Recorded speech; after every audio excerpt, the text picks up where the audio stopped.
My parents wouldn't buy me interview clothes. Wear your sister's old suit. You don't deserve new. 2 years later, they showed up at my office. My name is Dara Osei. I am 26 years old. 2 years ago, I was standing in my childhood bedroom in my sister's old interview suit. A gray blazer 2 sizes too wide at the shoulder. A skirt with a hem someone had taken up unevenly. A jacket that smelled faintly of her perfume. And my mother was in the doorway telling me I should be grateful. She said my sister had worn that suit to 3 interviews and had gotten every job she applied for, so the suit clearly worked, and if I had any sense, I would stop complaining and start practicing my answers. My father, from the hallway, said I didn't deserve new when I hadn't proven I could do anything with it. I stood in that suit in front of the mirror, and I looked at the girl looking back at me, and I made a decision. Not a loud decision, not a speech, just the quiet, final kind that settles somewhere below the ribs and does not move.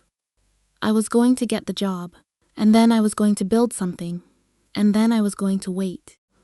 Before I tell you what happened when the waiting was over, take a second to like and subscribe and drop your country in the comments below. Now let me take you back to where this started. I am the second of 3 children. My sister Priya is 4 years older than me, and from the earliest age I can remember forming observations. The architecture of our family was arranged around her, not maliciously. I want to be honest about that, because the story of a family that loves one child more than another is rarely a story of hatred. It is usually a story of recognition, the specific, unconscious gravitational pull toward the child, whose qualities most clearly mirror the parent's own values. And my parents had always recognized themselves in Priya. She was precise, achievement-oriented, the kind of daughter who brought home results that confirmed her parents' investment in her. She entered every room already succeeding at something. She was easy to love loudly. I was not difficult to love. I was simply different in ways my parents did not have a framework for. I was creative where they valued the practical. I was interested in systems and design, and the way things communicated visually, in the specific language of how something looks, and what that looking makes a person feel. In a household that valued measurable outputs and legible success. My parents were not cruel people. They were people who had a clear picture of what a successful child looked like, and who found, in me, a child who kept drawing outside the lines of that picture, and who could not seem to explain why in terms they found convincing. By the time I was finishing my degree in communications and design, the gap between what my parents expected and what I was building had calcified into a particular domestic climate that I had learned to navigate the way you navigate a space with low ceilings, by staying aware of exactly where you are at all times, and by not standing up too quickly. My sister had completed an MBA and joined a financial services firm, and bought a car and done every visible thing in the correct visible order. And my parents referenced this sequence regularly, not as criticism, always as information, the way people share information they believe you will find useful if only you would stop being what you are long enough to absorb it. I had applied for a position at a design and communications agency 3 weeks after graduation, a junior role, entry level, the kind of position that asks for potential rather than experience, and that I had wanted specifically because the agency did work I genuinely respected. Brand strategy, visual communication, the kind of design that starts from understanding what a thing needs to say before deciding how to make it look. I had prepared for the interview for 2 weeks. I had researched the agency's portfolio, their client history, their creative philosophy. I had written answers to every question I anticipated, and then thrown them out and written them again in my own voice, because I had learned that the version of me who recites prepared answers is less compelling than the version who simply knows things. I asked my parents if I could have the money for an interview outfit, not a wardrobe. One outfit, a blazers and all trousers, something clean and fitted and mine. I gave them the number. I had researched it. I had found the most reasonable version of what I needed. I was not asking for extravagance. My father said the number was unnecessary. My mother said Priya's old suit was perfectly good and had worked for Priya and would work for me if I stopped being precious about it. I wore the suit. I walked into that agency in a blazer that sat wrong at the shoulder and a skirt with an uneven hem, and I shook hands with the creative director, a woman named Fola Adeyemi, who had, I would later learn, founded the agency at 29 with a single client and a rented studio space. And I sat down and I talked for 45 minutes about design and communication and what I believed about the relationship between the two. And I forgot about the suit entirely, because once I started talking about the work, the suit stopped being something I was wearing and became simply a thing that was on my body while I talked about what mattered. Fola called me 3 days later.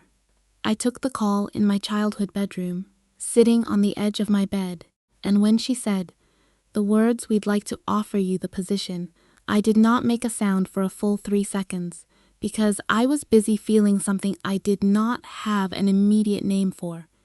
Not just relief, not just happiness, but the specific, grounded satisfaction of a person who was told they did not deserve something and went and got it anyway.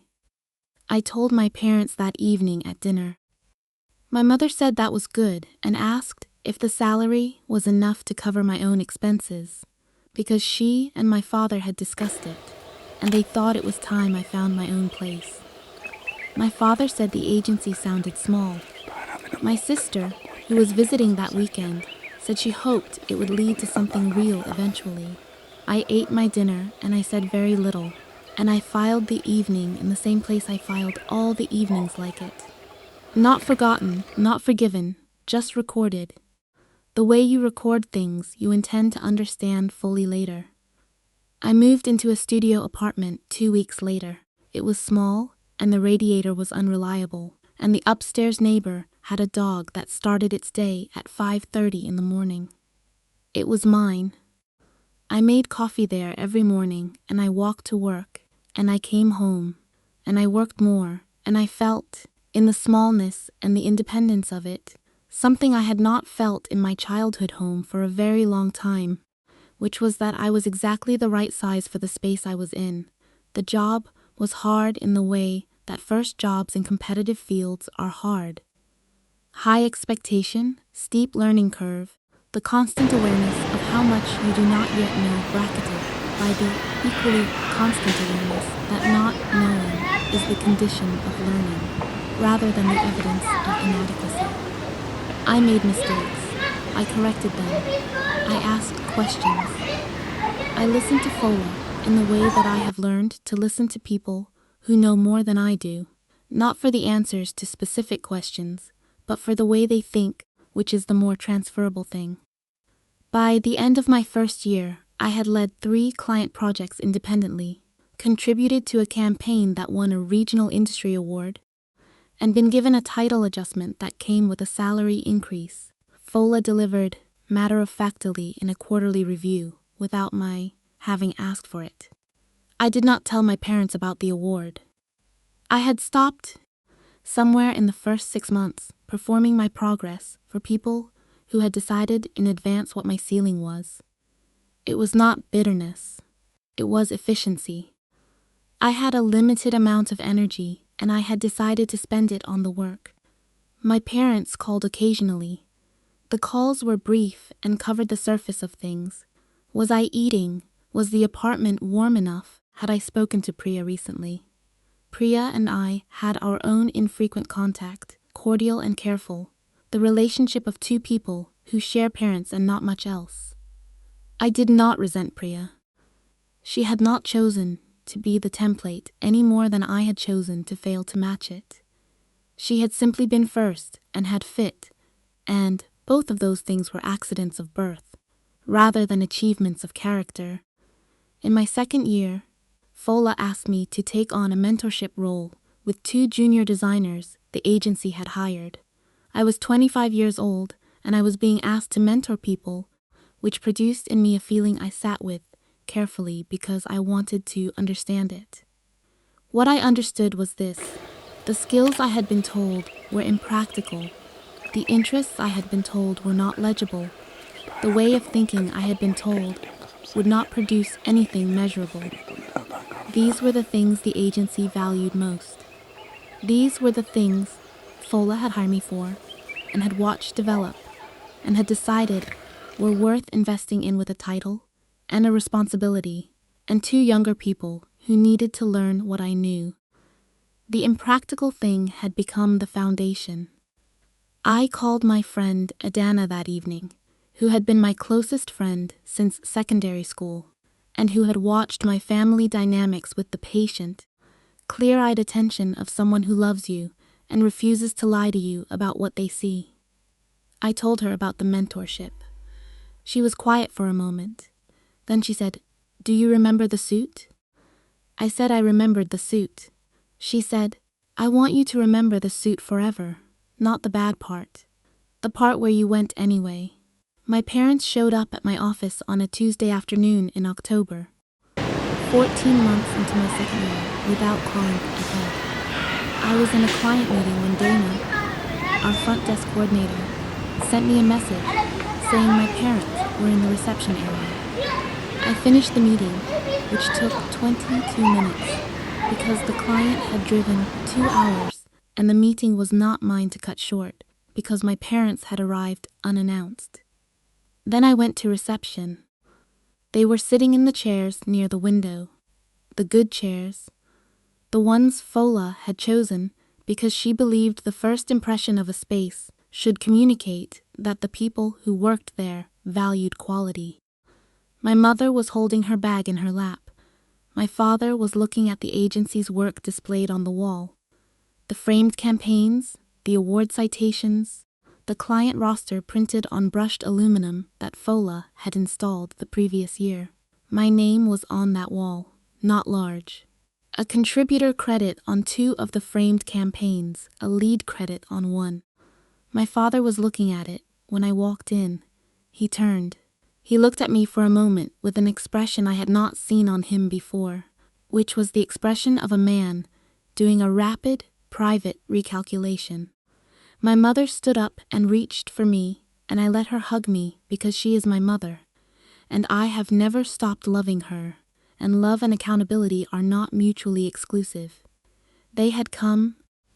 They explained over the coffee Dana brought without my asking, because Priya's firm had gone through a restructuring, and her position had been affected, and they were trying to help her and someone. A contact of a contact had mentioned that a young designer at Fola Adeyemi's agency had been making a significant impression, and they had not known. They said that was where I was working now. They had not realized the agency had grown to this size. They had not known. I let them finish. Then I said very quietly, "The way you say things you have been holding for 2 years and want to get exactly right. I wear my own suits now." My father looked at me. "I have worn my own suits for 18 months, I said. "I bought the first one the week after my first salary increase. I have 4. They fit." I paused. "I know you came because of Priya, and I'm going to help her because she's my sister, and that's what I do. But I need you both to understand something first." I looked at them both. I got the job in the suit that didn't fit. I built everything in this building from the job I got in the suit that didn't fit. And I need you to know that, so that the next time, and there will be a next time, with Priya or with me or with Kofi when he gets older, the answer is not wear your sister's old suit. You don't deserve new. The reception area was quiet. My mother's eyes were bright in the way that means she is not going to cry in public and is working very hard at it. My father was looking at the wall again, at the framed campaigns, at the name and the contributor credits. "Okay," my father said, "just that. The smallest word for the largest acknowledgement. I called Priya that evening. We spoke for 40 minutes, the longest we had talked in 2 years. I told her I would make some calls. She said thank you. She said it twice. The second time it sounded different from the first time. Less like a transaction and more like something she meant. I made the calls the next morning. 2 contacts, 1 introduction, 1 follow-up meeting arranged. It took 40 minutes. Not because I owed it to Priya. I want to be honest about that. But because I had decided, somewhere in 2 years of building something from nothing in a suit that didn't fit, that I was not going to become the person they had been to me. I was going to be something else. Something better. I have 4 suits now, all of them mine, all of them fitted. I wear them every day.